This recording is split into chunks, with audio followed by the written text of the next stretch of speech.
Welcome to Live, Let Thrive, a podcast about the Airbnb life, the share economy, and everything in between.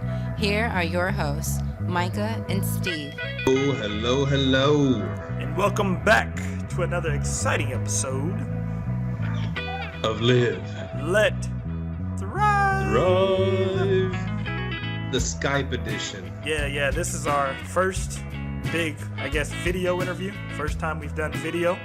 So It's probably going to fail so hard, so bear with us. yeah, it will fail, but we'll bounce back like our first few podcasts. But we have a guest on today. We have Tyler Work. What episode number? I'll let Steve do his thing. Oh, yeah. Episode 41 of Live, Let Thrive, the podcast all about that Airbnb life, short-term, long-term rentals, corporate rentals, real estate, all that implies. And, man, we're rolling. Episode 41. 41. And, we have Tyler Work with us, and he is the owner of cobnb.co. Go ahead and introduce yourself, Tyler. Thanks, guys. I grew up in Washington, D.C. and in the hospitality industry and moved out to Denver, Colorado a few years ago. Started renting my place out on Airbnb, and eventually one thing led to another, and now I manage 13 properties. 13. Nice. Yeah, so real quick. So you I know Denver has some pretty tough Airbnb laws, right? Yeah, so the biggest one to contend with is the primary residence rule. There are some ways, not necessarily around it, but basically the city of Denver requires you to live in the property or consider it your primary residence in order for you to rent it out. But the good news is we have laws. They're not in limbo. There's not a risk if you do get into a property of the laws changing, I don't think, at least in the next couple of years. So they're sort of good and bad with that. Okay. Sounds pretty cool. So, we did have... So you're good friends with, I think, James Carlson, right? Yes, sir. Okay, yeah. So he kind of let us know the ways around the Denver Airbnb laws, if you will. Yeah. So you said you have your own business. You now manage 13. So what kind of things does your business offer? So we do our kind of biggest offering is standard property management. We basically run your Airbnb business out of your property and charge a percentage of revenue. So pretty standard business model. I also own an Airbnb myself that I manage myself, so that kind of gives me a unique perspective from the owner side. And then we also do master leasing. So we'll lease properties from an owner who's out of town for 6 months, a year, on a sabbatical, or they're just tired of dealing with long-term tenants. So we'll rent from them and then rent it back on Airbnb. So I like to think we're involved in the short-term rental industry kind of from all sides. And so it kind of gives us a unique perspective, and yeah. All right. Let me jump in. Tyler. Me and Myka and I was going to say me and Myka, that's all wrong. Myka and I, the appropriate English. It's so weird. So real quick, it's so freaking weird seeing us on video. I don't know. It's messing with my head, but I'm going to get through this. I'm going to power through, man. I had a long day at work. Baby's sick. Me too. But we all have long days at work, man. That's how we roll. But we're going to power through and make this a badass episode. And I forgot what I was going to say. No, I'm just kidding. So Tyler, we are fascinated here at Live, Let Thrive about a little word called arbitrage. A friend of the show told us, Mr. Adam James. And that's what, to me, I guess, I don't know if you're familiar with the term, but that's what you're doing. You're convincing people to let them let you rent their house, and then you're subletting it to someone else, either on Airbnb or other platforms. And my question is, how do you get them to let you do something like that? Yeah, that's a great question. And I think the vast majority of people have an old school mindset, and they're just not going to do it. If you can find a potential client who is maybe more open-minded, These tend to be younger landlords for some reason. But basically, the benefits to a landlord, I think, are pretty clear, pretty straightforward. So basically, what I do is, if I get them on the phone, I kind of plant the seed. I don't really give them a whole lot of details. I say, hey, would you be interested in earning guaranteed income to rent your property on the short-term market? There's a lot of benefits for the landlord. It's decreased wear and tear on the property, which is very contrary to kind of most people's opinion. The property's cleaned 5 to 10, 15 times, maybe a month professionally. The kind of biggest one for me is most people assume that you rent your place on Airbnb, there's bachelor parties, they're tearing up the furniture, they're putting holes in the wall. It's this misconception, and that does happen. But it's the total exception to the rule. I read a blog post or something where they did some research, and it takes an average, I think it's like 4 days for somebody to feel comfortable in a space. So most of our guests are just as nervous to stay in our house as we're to rent it out to them.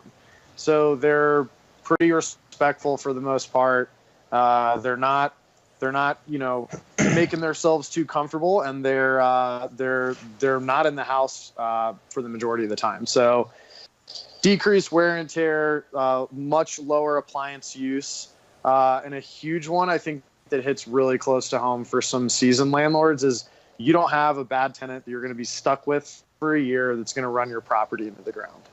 I think that's a huge one, and really, if you can kind of wrap your head around those benefits, it's a pretty easy sell from there. Nice. Wow. I'm sold. Could you run mine for me, please?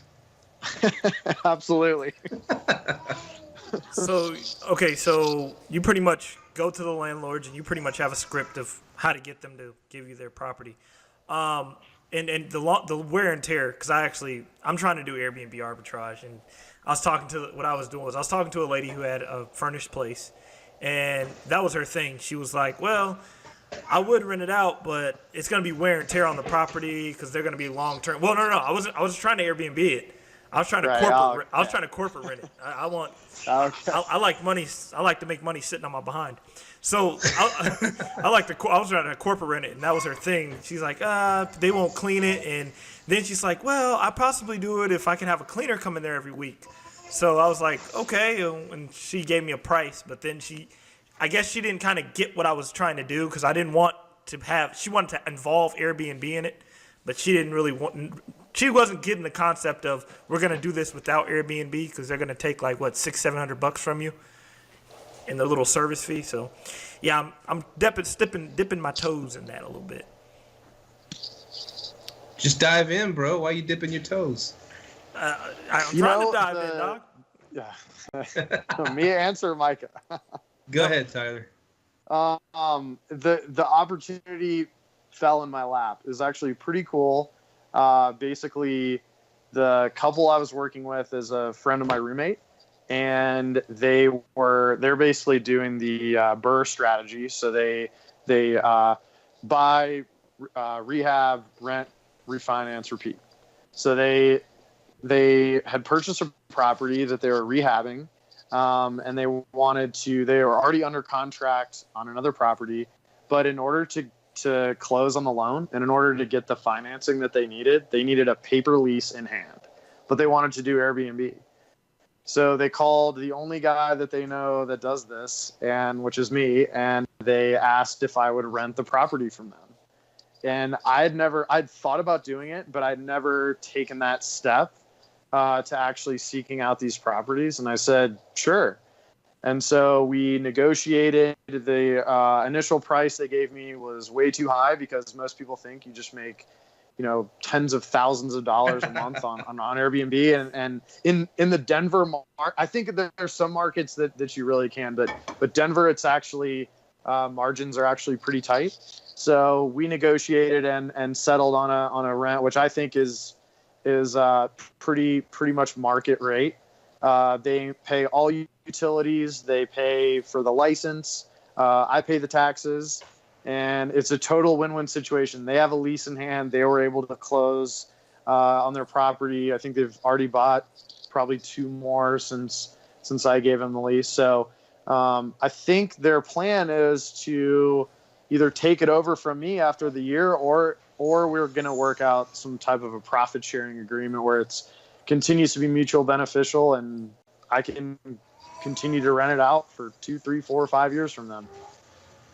I picture the whenever they were needing somebody to come in, I was picturing Pulp Fiction when they're saying, "We got a situation here," and then he tells them, "We're sending the wolf," and you sending the wolf?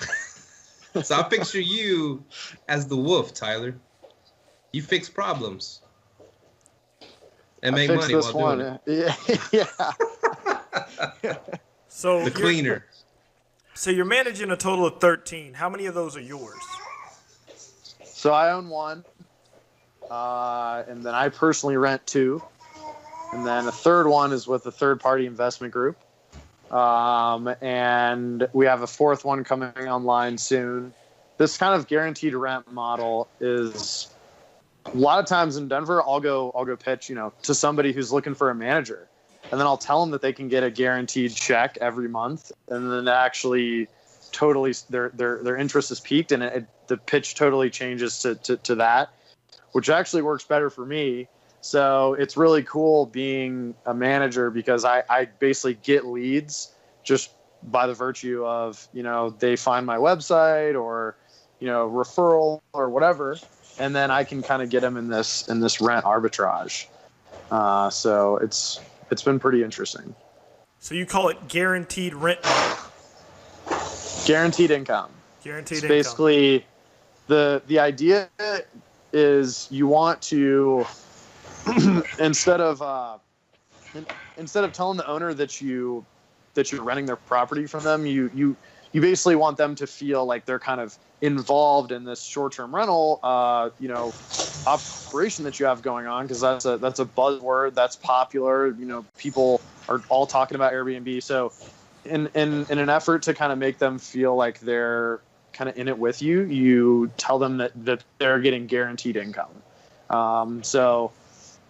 It's basically a lease that allows assignment and subletting, and it specifically says in the lease that we're gonna rent the property out on Airbnb. We're not surprising them or anything like that. So you have a company, right? Yes. So okay, how many employees is it, or how many of you partners are there, and how do y'all divvy up the tasks? So it's just me. It's just me. Wolf don't need nobody. Hell no. I think when I get to about 20 is when I'll need to bring in some kind of boots on the ground help. I have a really flexible job. It's not my full-time job. And I sit at a desk all day at a computer, so I can respond very quickly. I use really powerful automation software that automates 90% of what I do. So it's pretty easy for me to manage the number of properties I have just kind of on the side. But to answer your question, I have an admin support that responds to guest reviews and helps me do my books and helps me write training manuals for staff. I hire contract employees for all of my housekeepers. So I actually don't go through a big cleaning company. I had bad experience doing that. So I hire individual contractors, which sounds like a lot more work, but it actually works a lot better for me. And then I'm in the process of training a virtual assistant in the Philippines to eventually take over all my communication. So okay, not a huge group. Okay, I have a question about that. Because I was considering doing the same thing. I know you see my post and we talked last week. Do you think that possibly a language barrier could be a negative effect on reviews, or how do you think that would? Because essentially they would be managing everything, including the communication, correct? Yeah, you're talking about with regards to using a virtual assistant. that's overseas. Yeah. Yeah, I talked to this woman on the phone for 45 minutes. The only issue I see, I don't think the language barrier is really much of an issue. The one issue I see is that people are using Airbnb, and I think this is sort of changing as travel behavior shifts, but people are using Airbnb because they want a more personal experience and they want to feel like they're hosted. And so if they find out that they're speaking to somebody in the Philippines, that's not a personal experience for them. That kind of ruins some of it. So really, I'm only using her on the weekends and kind of on nights when there's very low call volume. But eventually, my plan is to train these people to interact with guests in a way where they don't know that they're not local in Denver. Sweet. Okay. You're doing it, man. So it sounds like you're going more from the aspect of, because my thing is, then the other side of that, I was thinking, well, how often does a guest actually call? You know what I mean? And not often. Exactly. And I was thinking that too. Well, they don't actually call that often, but there's always one here or there, and they don't want that, you know what I mean, that review on you, if they have a problem with it. But yeah, and you know, I've got, you know, out of 13, I probably get 2 calls a week, and it's because it's not because they need to call me, it's because they're, you know, uncomfortable using the platform to message. You know, maybe they're just more kind of old school, they're not as tech savvy, so they'd rather just hit call. And then the number one call I get is for people that can't figure out how to use the electronic locks. So all I do, it's amazing. I mean, it happens all the time, and my kind of higher tech Wi-Fi locks do malfunction sometimes. They're not 100% reliable. So my backup plan is I have a lockbox at every property. So if they call and the lock doesn't work, all I do is give them the code to the lockbox. I think that somebody working remotely could say, you know, hey, this is Kobe and B, you know, this is whoever with Kobe and B, you know, can I help you? And so that they know that they work for my management company, that they're not me, and they can easily just give them the code to the lockbox, they get in, and then they don't have to talk to them again. So I think the volume of calls is so low that I don't really see the language barrier or that really being an issue. It just doesn't happen very often. And there are a lot of people that work in Asia and Europe that have extremely strong English skills. They grew up speaking English. They have an accent, but their English is almost perfect. What lock do you use? I'm sorry about that. That's a good question. I recently have started using LockState. I think it's great if you do the master leasing thing and you're renting these properties yourself. Absolutely use LockState. My struggle is, how do I convince a property owner that I'm managing the property to buy this lock? And is it worth it for me to spend $200 or $250 on a lock when they would, you know, spend $100 on a kind of a lower tech lock? So I think eventually, in a perfect world, if I had all these great high margin clients, I would just go buy the lock for them, and then that would be easy.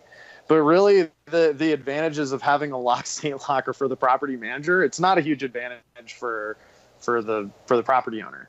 You know, why don't you just come over and change the code? Like, why am I paying $100 extra for your convenience? So I put LockState locks on the properties that I own and rent, and we use Slage brand normally, pretty much on all of our other properties. Just a standard keypad. You can program 20 codes or something.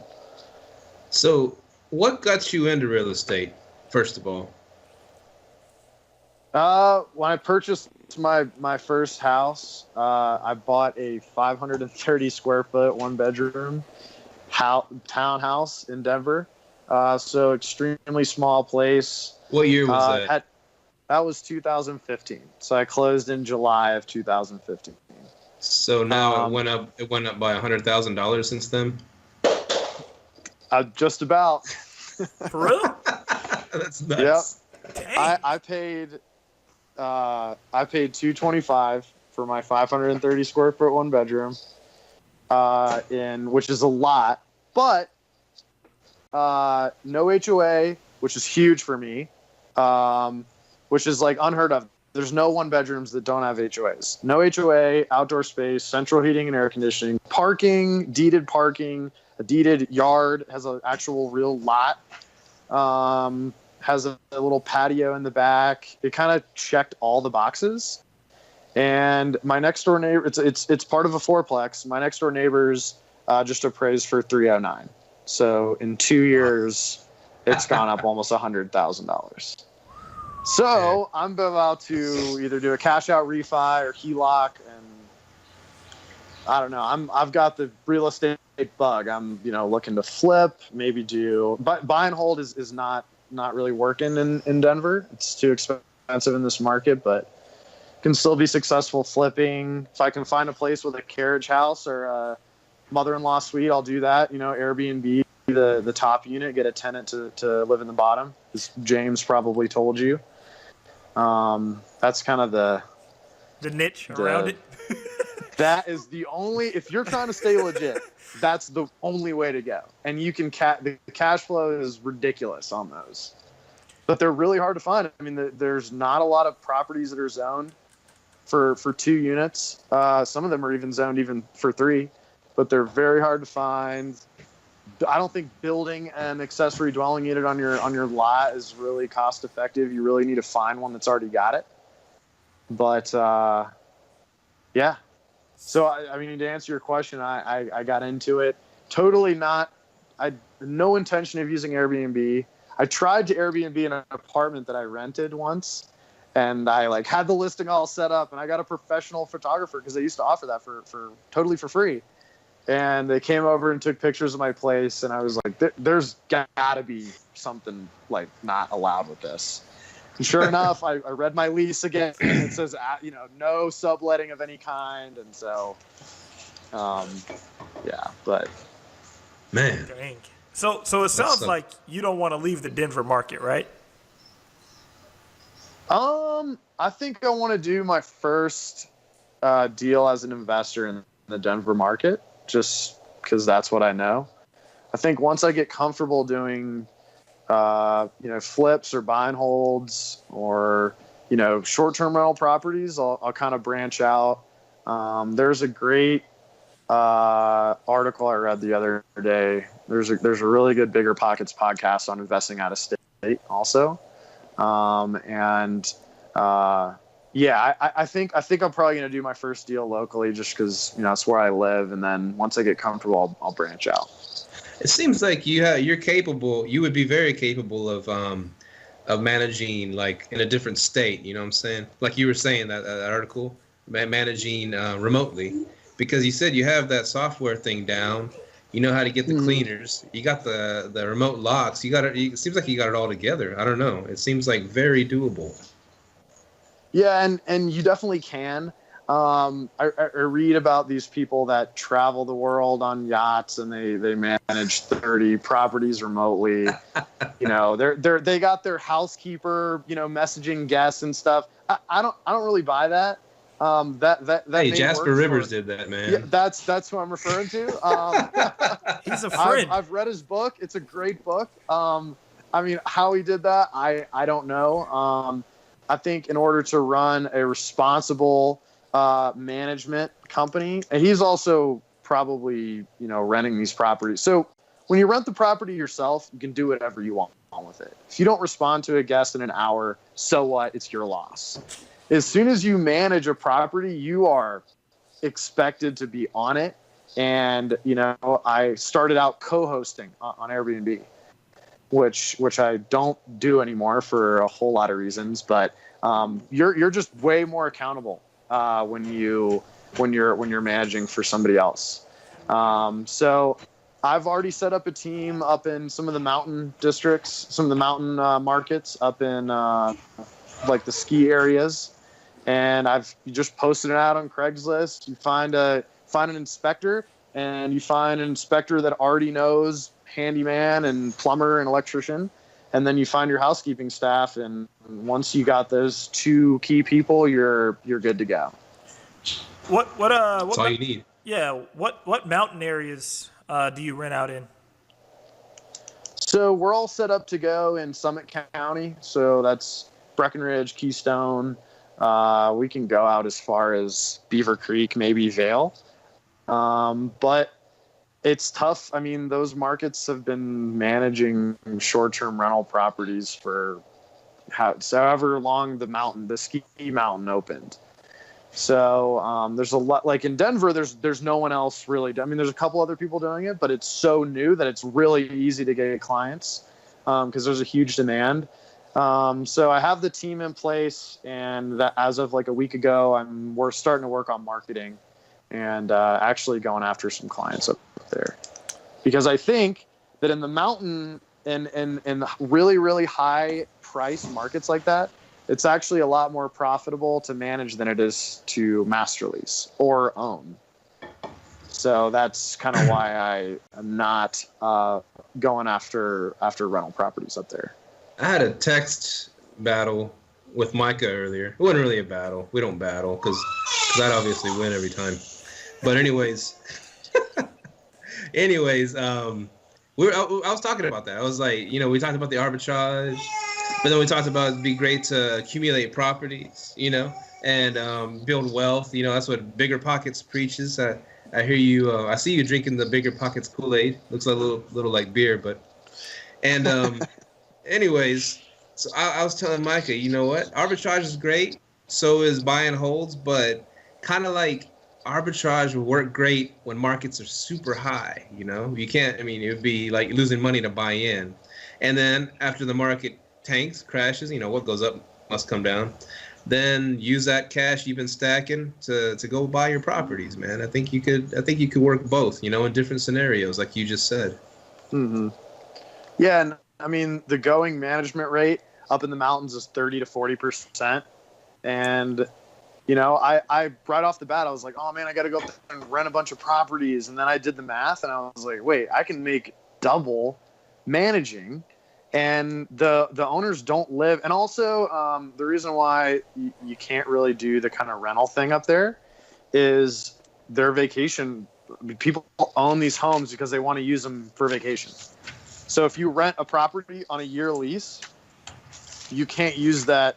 It gets complicated. You can, and we've done it before, but it just gets complicated. So with an owner that doesn't live in the area, they don't have this, romantic interest in their property. They're used to renting it short term. You're not having to convince them to really do anything. You can actually make a lot more money, and you don't have any risk because it's really expensive to rent up there, and it's even more expensive to buy. So it's just an hour up the road. I love, any excuse to kind of go drive up there and hang out is awesome. And so, I wanted to try that out because the going rate for management is basically double what it is in Denver. Nice. Wow. Do it, man. Do it. Well, I have a business proposition for you. So you're looking to invest, right? Yes. So you're looking to invest. You want to flip. How long? Like, what's the average you think you'll make off one flip? So I'm planning on doing my first deal with a coworker, but we realistically want to shoot to make 20,000 off the flip. So we'll do 10,000 each. How long does the flip take to long? How long does it take to complete the flip? I've never done it before. I think it depends completely on how much work needs to be done. We'll probably do our first property, just need some lipstick, some, new paint, new carpet, swap out the crappy appliances, put in new countertops, and you're done. So, that could probably take a month. But some of the bigger projects, I think, 2, 3, even 4 months on kind of full gut jobs. So. I got some advice for you. Watch HGTV. They knock that thing out in a week, bro. Easy. Like an hour per episode. Yeah, Exactly. 30 minutes, man. Sometimes they come across a problem, but then they somehow figure it all out, and everybody's happy. Or what you could do is, instead of flipping, you come down to Dallas, you buy a nice little 3-bedroom, 2-bath duplex, $250,000. You put down 20%. And I not manage the Airbnb, I manage the corporate rental for you. That's step 2. As soon as I get my feet wet, I'm moving out of state because Denver is pretty maxed out. All the flippers I know here are like, man, it was so good 5-10 years ago, and it's just hard to find deals. But yeah, I'm definitely looking out of state next year. Man, I can pay you $2,000 for each side. That's $4,000 in your pocket, man. All right. You know? Denver is just so high right now, man. Literally. So I got some questions. You got some questions? No, go ahead, man. Okay. Let me see.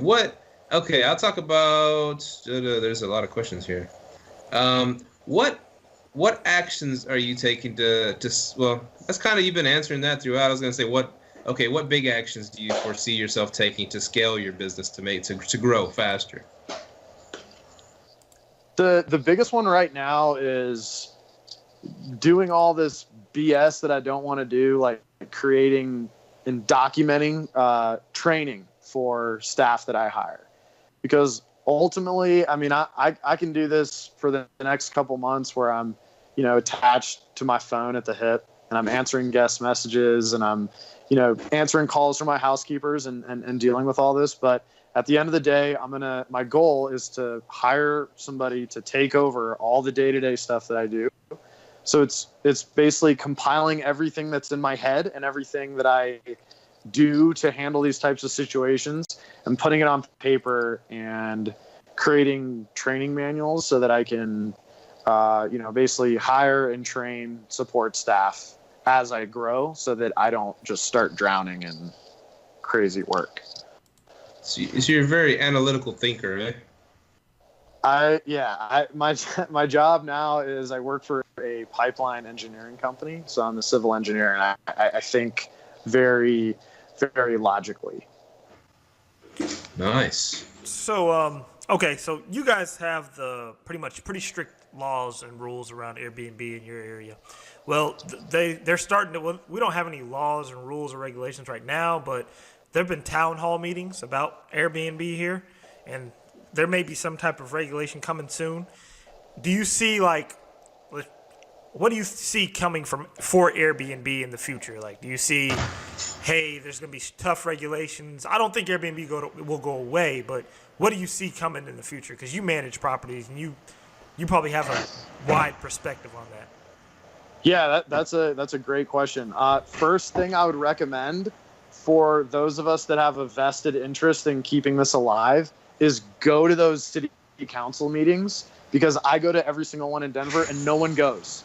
It's only the people that hate Airbnb.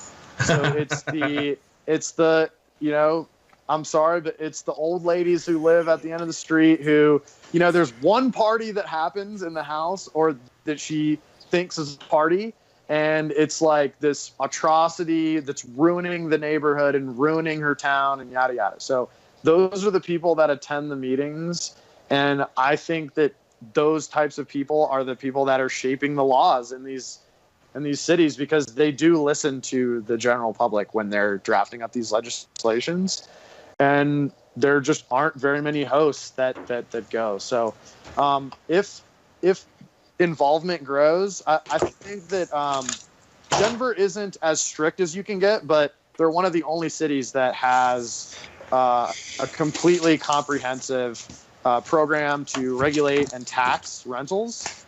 So it's been really cool going to those meetings and kind of getting to see firsthand, what's going on kind of in these back rooms and sort of what direction are they moving in. And I think that my take on, I'm talking about urban metropolitan areas. I'm not talking about not talking about the beach or the mountains. Airbnb is going to be legal in those areas till the end of time because it's the only industry that they have. But in urban markets, I think in kind of tier 2 markets where tourism isn't huge, the cities are going to welcome it with open arms. It's like Cleveland and Cincinnati and St. Louis and Arlington, Texas. Pittsburgh. Yeah, Arlington, Texas. Pittsburgh. Like these cities that are kind of trying to grow and they welcome the tax money, they welcome the tourism. Those cities, I think, are going to be safer. And then you've got your kind of, I call them tier 1 cities like LA, New York, Denver's almost there, San Francisco, where they have the housing crisis is already totally blown out of proportion. They can't afford to have rents or home prices go up anymore. So they're going to come down really hard on Airbnb, and it makes perfect sense to me. If you look at it from that angle, but I think in more conservative areas, smaller towns, you're probably pretty safe. It's always funny how they're like all these town halls are like, let's get rid of Airbnb. Airbnb's ruined everything. And if I was Airbnb, like, what the hell? What's wrong? What up with Booking.com? Go after them or somebody else, VRBO. Yeah. No, it's always Airbnb, man. I think it's just because they're the biggest and they're all over the news all the time. No matter one little incident happens, there's like millions of incidents happening in hotels all the time, but it doesn't get blown up on the news. Mm-hmm. Uber and Lyft is a perfect, same type of situation. Somehow Lyft people are like, oh, they're the good guys and Uber's the bad guy. I don't understand. Mm-hmm. Whoever picks me up first, and it's cheaper. There you go. Hey, I have a quick question for you. So one thing that I was trying to ask down here, and I haven't really got much of an answer yet from the people that attend the meetings or whatever, in Denver. So you guys have a pretty tough laws or whatever.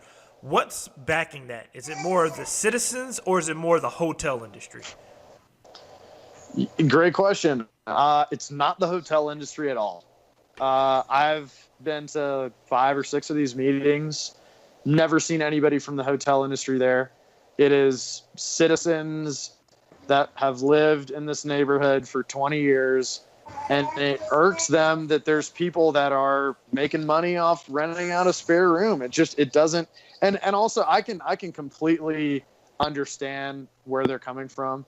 If I had, small children and, a family home that I've lived in for a while, I don't necessarily want my next door neighbor to be this revolving door of transients that's basically a hotel being run out of my next door neighbor's house. I totally get it, Mm-hmm. So I can see both sides of the argument. Obviously, I'm a huge Airbnb proponent. My business depends on it.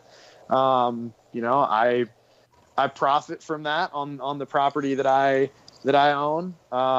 And so I think there's a balance. There's got to be a balance. It's not, it's not like this is the worst thing ever. And you're welcoming in all these partiers and drug addicts and these horrible people that are just coming into houses and tearing them apart and ruining the neighborhood. Like, that's not the case. But at the same time, I don't think it should be a complete free-for-all, because whenever you have that and there's very low barrier to entry, you're going to get just irresponsible hosts that kind of ruin it for everybody. So I think Denver, I think it's too strict. If they kind of pump the brakes a little bit, it'd be almost perfect, because it does keep a lot of people that have never hosted before. Like, they don't know that their home has to have fire extinguisher and smoke detectors and carbon monoxide detect. They're just trying to make a quick buck. So it does keep some of those people out, and I think that's probably a good thing. This is one thing I had to, and you kind of touched on it with people just trying to make a quick buck. Do you think the share economy has created non-business-minded business owners? I think so. I mean, but it's got to be I mean, it definitely opens the door to, because a lot of people, when you think about starting a business, it's this like huge idea, and it's like overwhelming to even think about, you know, filing an LLC and getting a lawyer to draft up a property management agreement. It's just overwhelming, and so I think that the sharing economy allows people to kind of get their feet wet and kind of test entrepreneurship in some regard. You know, if you're an Uber driver, you are, you know, an entrepreneur. You're car hacking. You know, you're figuring out a way to make money, and you're not working for somebody else necessarily. You know, they take a cut out of what you make, but nobody's telling you when you got to go to work. So I think this whole sharing economy thing is really cool. And it does, you know, people that don't treat Airbnb like a business and they're irresponsible with it, absolutely that happens.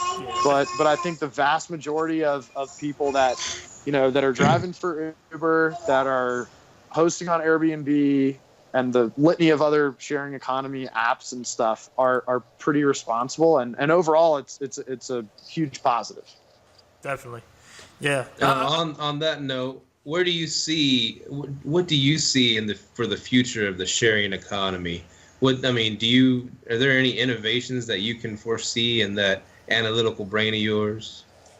Yeah, there is the Uber or Airbnb of so many things that I don't think we've thought of.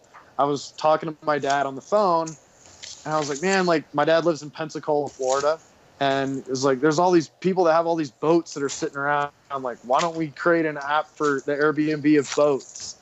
And, you know, people could rent out their boat for $500 a day, and tourists would pay that. And sure enough, that already existed. But the point is, I wasn't aware of it, and there's a sharing economy thing that was out there.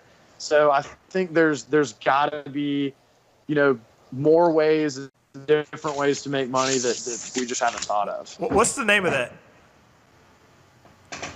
The Airbnb for boats. What's the name of that? I can't remember. I'll have to look it up. I Googled it the other day. I was so mad when I found it. Oh yeah, I think it's called Boats and Hose B&B. Like water hose. Water hose. Wow, man. Yeah, I was like, yeah, that's a good idea to rent out some boats. Yeah, I was about to hop on that, man. But yeah, okay, that's a good idea. Because the liability of that scares the hell out of me. But who knows? I'm sure they have some host guarantee that, you know, covers you for $1 million like Airbnb does. Does Airbnb have that? People drown. Does Airbnb have that?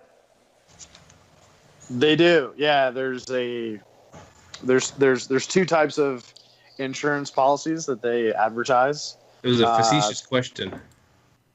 Yeah. Well, no. Have you ever used it successfully? You got me. What? No, I haven't. You haven't yet? Okay. No, I would never use that. Yeah. Yeah, I trust my own insurance better.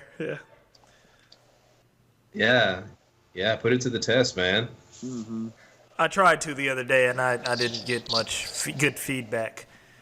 But they made some good points, because you asked the community if they would, you know, is that a thing now? People are stealing car seats out of cars. I was like, what the hell's up with that? Yeah. Anyways, Myka's guest got her car seats stolen. Literally, her car seats out of her car, broke into her car, and he was going to see if Airbnb is going to pay for it. But they made a good point. Shouldn't her car insurance pay for something like that? Yeah. That is true. Yeah, and I was wondering that because so here goes the funny thing. I asked her to send me pictures, and she never sent pictures. So I don't know if she was making it up to get a reimbursement. Because I know if my car got broke into, I would file a police report, send pictures, try to get, you know what I mean? But she wouldn't send pictures, so I think she may have been making it up. I hate to say that about her, but go ahead. You said she drove off in a bucket? No, I'm like, no, because she said they took her seat. So I'm like, what'd you do, put a bucket in there and drive off? I mean, no, I'm serious. Well, how do you drive off if you ain't got no seats? But I don't know. I just had a funny visual of her in a bucket just driving. Hey, man. I've seen it happen in Houston, man. I've seen somebody get their truck broken into. The dude had a bucket and he drove off in the car because they had all the stuff. So hey, Yeah. How could you be a happy driver when you're driving on a bucket? He wasn't too happy, man. His seats were gone. I'm sorry, we're getting off topic. Yeah, go ahead, man. Oh man. So do you use other? You said you use other formats besides Airbnb. Which ones do you use? I do. In Denver, Airbnb is 95% of pretty much all traffic. I do list on Booking.com, which has been definitely picking up. That is a strong platform that if you can learn how to use it, you can definitely increase revenue by using it. Then I list on VRBO. How do you use Booking.com? Now, I want to know, selfishly, because I just got on there. I'm just started it up. So what I found and heard from other people is about 30% of bookings are totally fraudulent. So people are booking your place with no intention of paying for it at all, because Booking.com doesn't, as you probably know, they don't collect payment. So they don't process any payments at all. So they also don't, they don't have an insurance policy. You don't have a guest profile. There's really no exchange of information or transparency with that platform at all. So what I do is I make all my guests sign a rental agreement. I make them upload a photocopy of their driver's license, and then I send them an invoice 30 days before they arrive that they have to pay in full. And if they don't pay it, I just don't give them the code to the house. So that's awesome. Okay, so how far out? You said you give them 30 days before. How far out can they book with you on Booking.com? Yeah, so it's tough. Booking.com, at least I haven't figured it out. I'm still pretty new to it. It's not like Airbnb where you have a calendar that you can just block out days. It's totally controlled by your channel manager, so it's totally controlled by your software, and there's literally no limit on how far in advance guests can book. So what happened to me when I first listed is I got a booking like a year in advance because I forgot to hold out indefinite dates, and I was like, oh shit, like one of my clients' places got booked a year. I don't even know if he's still gonna own the property in a year. So you learn. It's trial by fire. And now, Myka, you have a unique way of using Booking.com. How's that? Mine? I mean, yeah. Well, I mean, I kind of had to block it off because I went corporate on all my private rooms in my house. But hey, we don't get paid by them. Don't advertise that. No, but so what I do now, I would send them to my PayPal. I'd get paid through my PayPal. That'd be a good way. But my problem with Booking.com was you could book that same night. So I've had people knock on my door from Booking.com like, hey, your place was up. And I'm like, nah, we're full for tonight. So I kind of had to block out a couple months before on Booking.com. So I thought you told me that you cancel their booking on Booking.com and then just send them to your Airbnb. Yeah. I did that as well. And you said you can get unlimited cancellations and it won't affect you. Yeah, it won't affect you. That is the good thing about it. You can cancel as many people as you really. want. Yeah. It doesn't affect you if you cancel. Oh, I did not know that. Oh yeah, I was so paranoid about. Yeah. Yeah, it's no effect at all. That was one of the good things about it. The thing I didn't like, you couldn't turn off Instant Book, which I guess because Steve was saying that's kind of more of a was it European, Switzerland type of thing?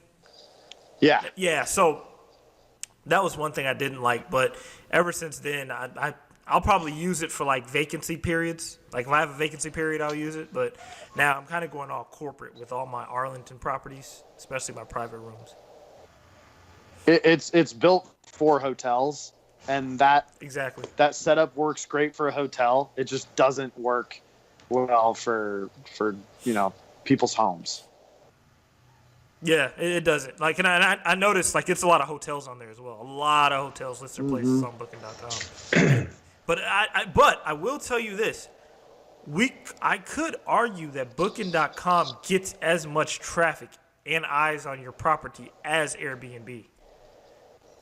Because I think it's a little bit more global. Well, I think Airbnb is too, but I think Booking.com it's up there. But Booking.com has the most traffic of any booking website on planet Earth.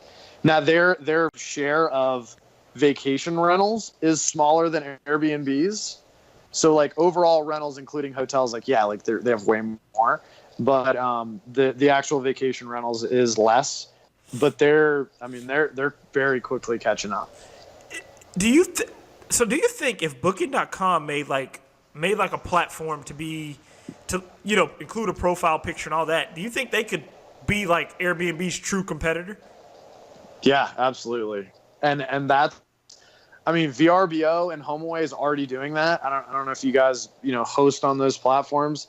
They've changed extremely dramatically in the last year. And it's all mimicking Airbnb. They have this market minder thing, and where you can see your listing search ranking, and now guests have profile pictures, and now they've introduced reviews. And so, I think that's the direction that they should go in if they're trying to compete. All right. You want to do some role playing, Tyler? Love to. Does that sound weird? Anyways. All right. My girlfriend's out here, but. Hey. So let's say I got a house, right? I got a nice, decent house, decent neighborhood. My mortgage is $1,000 a month. With bills and everything, I'm in at, like, let's say, with cable, internet, everything that I'm paying for, let's say $1,400 a month, right? And you see an opportunity to go in there and arbitrage it, right? So how do you come to me, knowing that that's about, I'm paying about $1,500 a month, everything paid, and you see an opportunity, and I'd thinking about going the long-term route. I don't know. How do you go in there and sell me on the arbitrage? And what prices do you throw at me? So have you owned the property for a long time, or did you just buy it? Okay, I've owned it. Does it matter? Okay, let's just say I've owned it for about 5 or 6 years. I see my buddies getting into this written out game, and I'm thinking of dipping my toe in the water, and you come at me and offer me the arbitrage. Yeah, so I would it depends on where I found your listing. If I found it on Craigslist or on Zillow, I guess maybe a friend of a friend, because I didn't even think about that part. Okay, friend of a friend, I'm telling him about it. He's like, hey, I know this guy Tyler, man, he's good. Yeah, so I had a similar situation with a friend sent me a phone number of a friend they had who's renting out his place. He lived there for 3 years. It was his first house. He's never rented out to tenants before. And I think he posted it on, nextdoor.com. Didn't really get a lot of traffic. Kind of an older property. And he wanted kind of a lot of money for it. So I literally shot him a text and I said, hey, man, I'd love to talk to you about renting your place. I run Airbnbs. Please give me a call if you might be interested.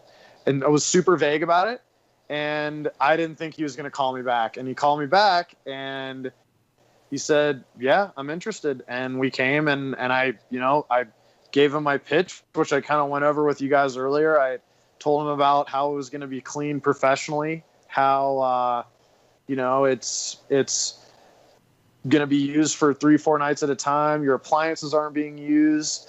And you don't have a long-term tenant to deal with. And he's like, man, like, I'm moving to Baltimore. Like, I don't know what my work situation is going to be like. I don't know if I'm even going to be gone a year. Like, this sounds like an awesome deal because I can just, I'm signing a year lease, but basically there's a 60-day out clause in all my leases.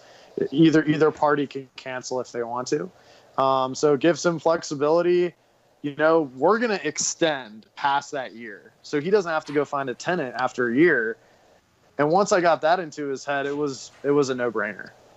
He was totally sold. Do you Sweet. Have you ever tried approaching them and trying to put them on a month-to-month lease? And if so, have you had kickback? No, only because Denver's seasonal swings are so bad that I want a year. I gotta have a year, or else, if they want to rent it to me in June, July, and August, I would definitely do that. But the ramp up period, when you're starting a new property, and you put your place on Airbnb, it doesn't have any reviews. You've got to rent it out for pretty cheap for the first couple months. Even if I host it, I'm a super host and have all these reviews. It's still, the property doesn't have reviews. Most people won't stay at it. So I want to rent it. I am in a 6-month lease, but only because the tail end of that's in the summer. But generally, no. I want to be locked in for a year. Here's a quick tip for you. If you're a super host, and let's say your property has no reviews, you can list it extremely high, and if some people see you're a super host, they'll book it. Yeah, I didn't know if that worked, but I've been doing it with my timeshares, and they book them. I'm like, dang. I sometimes I'll list them at like some insane prices. I'm like, yeah, I won't give it out. It'll hit. That's actually one of my things we used to talk about on the podcast. To make a little extra additional money, let people borrow your superhost status. How do you do that? You list their property for them? Yeah, just be like, look, I'll take 30%. Wow. Myka, I need to get some data on that or something, like what that's awesome. I need to get in on that. Yeah. Myka pisses off the Facebook groups sometimes with his logic. Oh yeah, they hate me in there. I'm like, yeah, they're not too. They're more. Never mind. I don't want to go into how they are, but yeah. No, but they're like the ones that the title tells in the classroom when we're in middle school. The non-business minded business owners. That's who they are. Nothing wrong with making a buck, man. Yeah, but it's like some of them, they're getting mad and start squealing about stuff. I'm like, man, it's a business. Business. So, that's a groovy poster behind you, Tyler. Thank you. It's my buddy. It's my buddy Bob. Huge Bob Dylan fan. Smoking a cig. Yeah, I'm not huge, but I've always had that. My mom got it for me, so it's always been in my room. Nice. And for you, those of you listening on the podcast, you can go to the YouTube and check out that poster. It's pretty groovy. That's all I got. Okay. Have you had any major setbacks in your investing career so far? And how'd you get past that? I think major setbacks in investing in with respect to managing properties, if you can consider that investing. I accepted early on. I mean, when you're first starting out, you got to take what you can get. And I ended up managing some properties for some clients that we just weren't a good fit. And one or two of my clients took up 80% of my time, and just was a huge stress and emotional drain, and it just wasn't a good fit. So I don't know that I would have learned like the red flags and how to avoid people like that if I hadn't have gone through that to start with. So it was kind of a blessing in disguise. But I definitely picked some bad properties to start out with. The first property that I master leased probably wasn't the best investment. I wasn't really good at looking at market data, and I didn't have that many properties that I was managing, so I didn't have a lot of data to kind of gut check this and base it off of. Because ultimately, you can look at AirDNA and MashVisor and Everbooked all you want, but until you actually, manage those properties and see what kind of money's coming in, I mean, that's just data. So now I've kind of got a pretty wide array of property types, and at least in the Denver market, I can pretty accurately project what a property is going to make without even using those tools now. So Tyler, I'm happy. That was kind of my biggest mistake. I'm happy you brought that up about the MashVisor and these people that the AirDNA. How much do you trust those? I trust them A lot, if it's basing the data off of a lot of properties. So if you go and look at a market that doesn't have very many properties and you're plugging in your plug and chug rentalizer and your place sleeps 35 people and there's no houses that sleep 35 people, the data is going to be garbage. If you plug in a 2-bed, 2-bath in Cap Hill in Denver, which is a very popular neighborhood, you're going to get an accurate projection. So I actually tested the data on my property because I had been hosting for a year. So I was like, oh, this is cool. I can compare the projection. On the year, it was within 7% of what I actually ended up grossing. Wow. And then month to month was, so the month to month is less accurate because the seasonal swings are just, it's using, I think, like seasonality factor, and that data isn't as good as the full year aggregate. So the month to month varied about 30% on the high end, and some months were like dead on. But on the year, I beat the estimate by 7%. So Sweet. I think it can be very accurate and it can be very inaccurate if you know and you're experienced and you know what you're looking at and you know how to spot good data and bad data. It can be a very powerful tool. So now you're an Airbnb badass, right? So give us some Tyler's ingenious actionables that could help us and help our viewers. I can say viewers now because we got viewers now and listeners. Please, Tyler, go. God, that's tough. There's a lot of them. I think one that comes to mind is when people start hosting on Airbnb, they put way too many restrictions on their listing. So they require government ID and reviews from other hosts and a 4-night minimum and but 5 nights on Fridays, and they just restrict their property, and then they won't go below $135 a night. And then they go, Tyler, why is my property not being booked? Like, because you guys have this laundry list of you want the perfect guest, but the reality is you're welcoming total strangers into your home just because somebody's never used Airbnb, just because they don't have reviews, does not mean they're a bad guest or they're going to trash your house. In fact, those people are probably more nervous and scared to stay in somebody else's home than somebody that does have a bunch of reviews.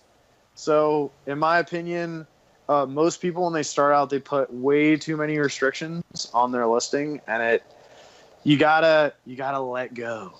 You gotta just be okay. It's not going to be perfect, and you're not going to have complete control and know everything about everyone that's in your home. And if you're renting out a room in your house, I totally understand all that. That's, you're sleeping in the same roof as that person. But if you're renting out an entire home, my advice is let go, just go with the flow.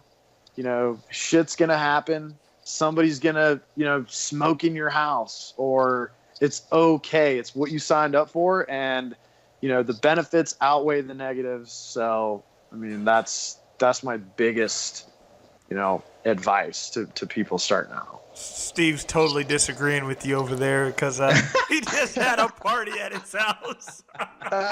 He was talking directly to me, Myka. He was saying, "Calm down. You're being very undue." And I've let everybody in my house. And aside from one big party that they did and, broke some stuff, it's been all right. And that was a no reviews person too. And a dance troupe. Never rent out to a dance troupe, by the way. What kind of dancers? See, that's what Michael was pole saying. dancers? Or? That's what they were, and I told him, but hey. No, I don't think they were. I mean, if they were, they were pretty messy, and that's not good. They had a pole-a-thon in Steve's crib. I wouldn't let them on my boat.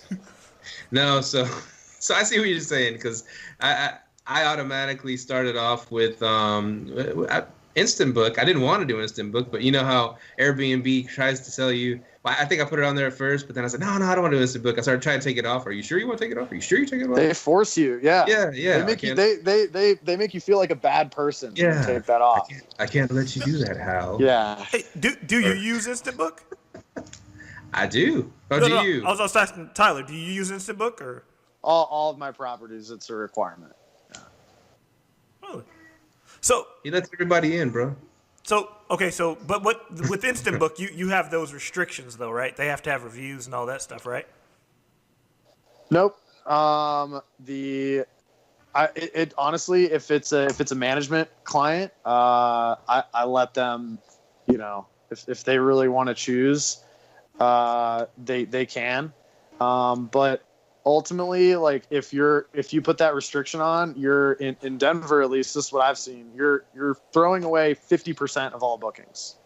And that's been validated by a couple other people that I work with. And I mean, it's just not, I just can't run a business if you're being that restrictive. And also, like I've had bad experiences. I've also had guests that just rip me on reviews, and they have like 5-star everything, but this is a total rabbit trail. I downloaded a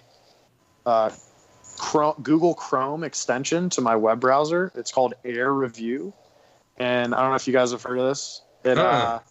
It automatically pulls the review that guest left on somebody else and embeds it under the review that they got. Because otherwise you'd have to go click on the properties and go scroll through all the reviews, and because ultimately, like, yeah, that's great. You can see the reviews that a host left about this guest. But when you're talking about protecting your business and getting good reviews for your properties, because this might not be the case for timeshares, but for these properties that are wide open for years, one bad review can totally screw you. And so I'm actually more interested in the reviews that these guests are leaving for other properties. So this Google Chrome extension called Air Review it goes and finds that review that the guest left, and it just sticks it right under their review when you go click on their profile. So it's pretty cool. Wow, that's so awesome. Yo, I just my mind was blown. Yeah, I'm sitting here. I just downloaded it. There's all types of stuff on here. There's explore nearby places for Airbnb price night corrector. Dang, that's pretty dope, man. I had no idea about that. Thanks for letting me know, listeners. That's a Tyler tip for y'all. Yeah, that's a Tyler tip. There. That's dope, man. Just the tip. So okay, with that information, like let's say you see this guest leaving people pretty bad reviews, would you assume, like with Instant Book, would you kind of be like, I probably don't want this person to stay, or how do you gauge that information? Yeah, and that's tough because Airbnb does really they really penalize you bad for canceling reservations. And so I don't cancel a reservation. However, they give you 3 a year for free or something. So if you call and tell them, hey, I'm not comfortable hosting this guest, they have all these bad reviews, I think that it poses a safety threat and that they're going to trash my house. And if that's a legitimate concern and you're not just trying to get out of a booking because you double booked or something, the agents are usually pretty good, and they'll actually cancel it totally penalty free if you call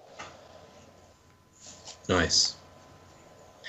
Now let's get this. Oh, you just go ahead, Myka. I'm glad I can see you. Oh no, go ahead, man. I'm over here sitting You've here. blown away, dude. I'm sitting over here adding all these. Man, it's a bunch of Airbnb little extensions you can add over here, man. I'm sitting here just adding all of them, like the price night corrector. Oh man, thanks. Told you, man. It's the wolf, bro. Who you messing with?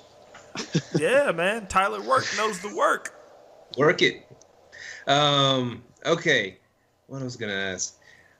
Okay, let's get to the nitty gritty. Let's hear some crazy guests, bad guests, crazy experiences. I want to hear this. I want to hear and how you handled it. I don't have. I'll be perfectly honest with you. I don't have any huge party stories. I don't have any stories where a guest did $50,000 worth of damage and put holes in the wall. The best story I have that happened recently is So I have a house that I master lease, and the guy lives in Baltimore, and his parents live in Denver. And so his dad comes over from time to time and, fixes something or grabs a ladder out of the garage or something. So the shower upstairs has this kind of slanted roof. So it's like a triangular kind of shower thing. And so the curtain just doesn't work. And so I thought it was weird. And they were like, well, they've been using it for years. It hasn't been a problem. So people started complaining about it. So I asked them if they could put a shower curtain on. So, and a big part of my pitch is there's no pets in your house, like, ever. So of course the mom and dad show up at the house to put the shower curtain on. I forgot to tell them that I gave the guests late checkout. So they show up, the guests are still there. There's a giant German Shepherd laying on the couch. There's like this sticky shit on the floor, and it was like the worst. And so they're like, I thought you didn't have dogs in this place. And I was like, I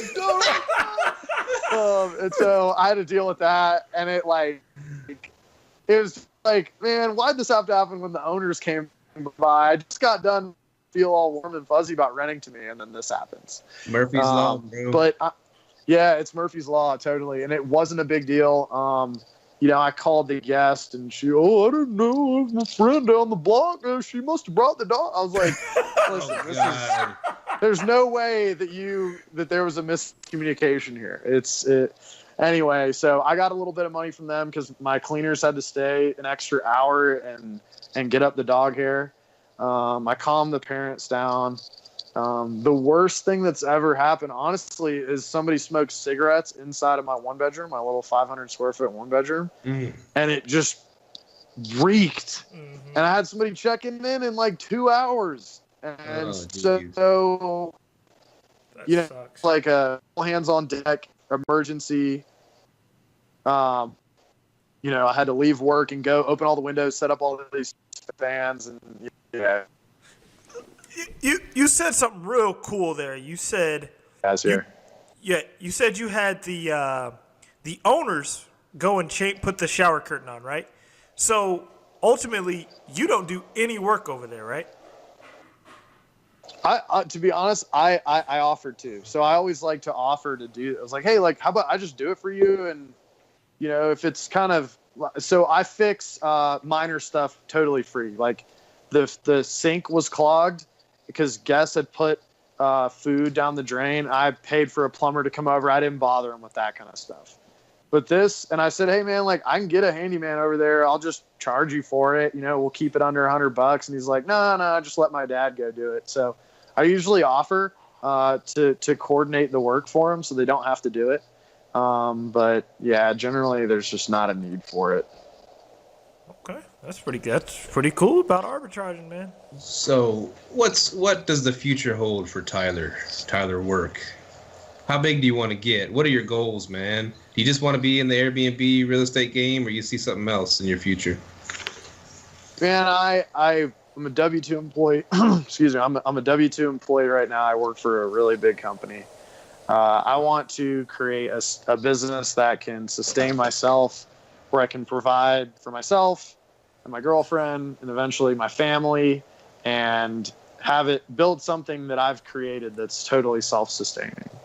So whether that's through flipping or buy and holds or rent arbitrage or property management or whatever, I think it's going to be a kind of a little bit of everything. But really my life goal is to kind of get out of this rat race and build something myself that where I can really provide for my family. And where would you like to retire, beach or mountains? So all my family that does this does both, actually. Oh, nice. So my dad's oldest brother has a place in Bailey, Colorado, and they spend the summer in Bailey, and they spend the winter in Pensacola. But if I had to choose, I grew up going to the Gulf Coast of Florida. It's got to be the beach. Awesome, dude. So that's your main. I'd love to be a snowbird. That's my goal in life. Never feel the heat, never feel the cold. Just perfect, Mm-hmm. What about you, Myka? Where are you going? Oh, you're going to Ghana. Yeah. So I'm in the beach. Right there on the beach. But I do want to have a few vacation houses. Definitely. Well, I don't know about Florida, man. Hurricane might come and just swoop it right up. So I don't have time for the insurance crap. But no, I don't know. Ghana. There's a few other places. But Florida's definitely on the list. But yeah, it's still got to have some good insurance. Mm-hmm. But I'm happy you have the same kind of goals as us, man. Get out of the rat race. And yeah, I think that's what draws most people to real estate investing. I mean, it's an approachable way to make money and be an entrepreneur where, you know, I could go start an engineering company. I mean, it's so much harder to do that. And you have to have years of experience before anyone trusts you and gives you work. And then still you're a consultant. You got to go chase work constantly. Whereas in real estate investing, you're in control of how much money you make or you don't make, and that's what I love about it. Definitely. Cool, man. We appreciate you coming on to our little podcast. I hope you learned a lot from us, Tyler, because we're I did. No, but I definitely learned a lot from you. Thank you guys so much for having me. I really appreciate it. This was fun. You got any more questions for Tyler, Myka? No, man. I have to definitely tell you, thank you for that little piece of advice because I just downloaded that. Hey, by the way, Steve, they got some pretty cool Google Chrome extensions for Airbnb. You should definitely check them out. Oh, man. Show notes, baby. Yes, sir. Thanks for that, Tyler, man. I'm definitely. No problem. Yeah, definitely gonna be looking at a few things. It's a great interview. We could go on and on forever, but Yeah, all good things must come to an end. Yes, sir. Yeah. All right. Well, we'll see y'all later. We'll see y'all next week. This is Live, Let, Thrive. How can you reach us? Tyler, tell people where to reach you first. Sorry. You can reach me at cobnb, cobnb.co. Like Kobe Bryant's B&B? Exactly. With a C. With a C. Well, not exactly. Kobe with a C, yeah. All right. cobnb.co. At Colorado. Awesome. Yes, sir. And well, thank you for being on here, man. We'll add your stuff to the show notes too. Give it up for Tyler, everybody. And Yeah. By the way, if you're in Colorado, Tyler will manage your stuff. Even if you're not in Colorado, worldwide, he's got you. Got some green rolled ready for you. Hey, that's not a good advertisement, I don't think. But I don't know. Well, he's in Denver, so I guess he can. But all right, man. Thanks for being on. Thanks, guys. Peace. Later. Thank you for tuning in to this week's episode of Live, Let, Thrive. Be sure to tune in next week for all the latest in the world of Airbnb and all that entails. Bye-bye.